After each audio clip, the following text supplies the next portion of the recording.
Hey, so we were blown away by the care and responses that y'all gave with the feedback. Thank you. And if you haven't gotten a chance to, please go ahead and do.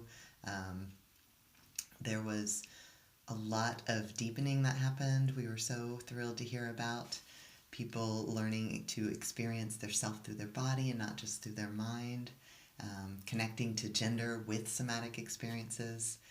It seemed like several folks had a increased sense of how to kind of feel into their confidence and an ability to find joy in their gendering, and letting go of control over experiences. That's a life practice. Feedback about recognizing and uncovering desires in gender. And I hope that you will continue to let us know about those as you find them. So we really heard you around noting that we fit a lot in. That is true. We did make a choice to prioritize more exercises in a short time rather than spaciousness. We got some feedback that it was really well paced and there was enough time for everything, and other feedback saying it was really fast and felt rushed.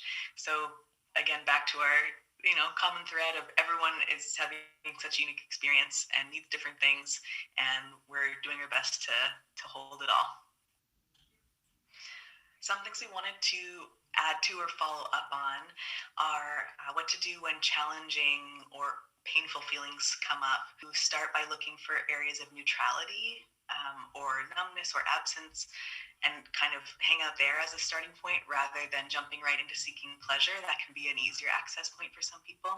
Finding ways to ground and create a bit of distance, not necessarily barreling straight through and opening floodgates, but being aware of your feet on the ground, or reorienting visually to remind yourself where you are and just adjusting something about your circumstances that way.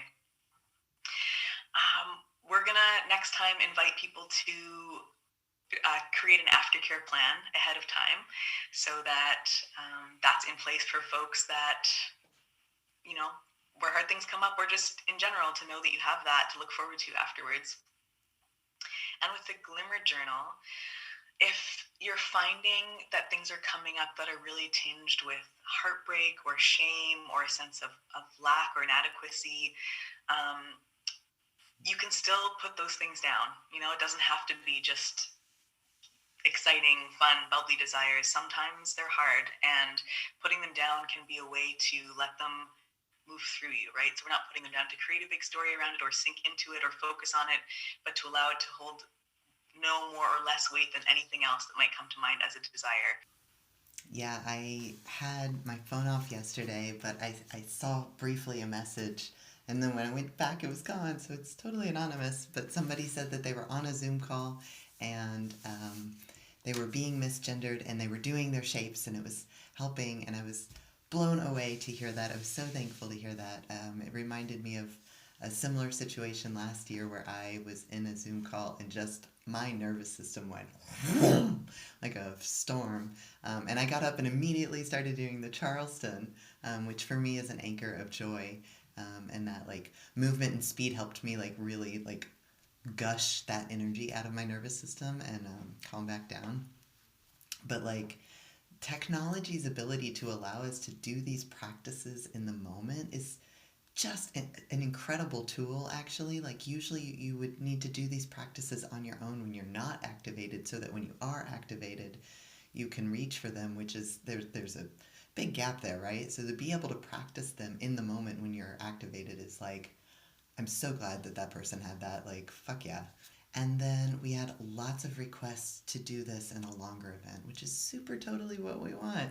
So there is a full moon, April 30th. Save the date. We're going to hopefully make a full afternoon, and elongate the practices and infuse it with lots of spaciousness and more intimacy. It'll be smaller. So hold out for that moment. We'll send more information your way.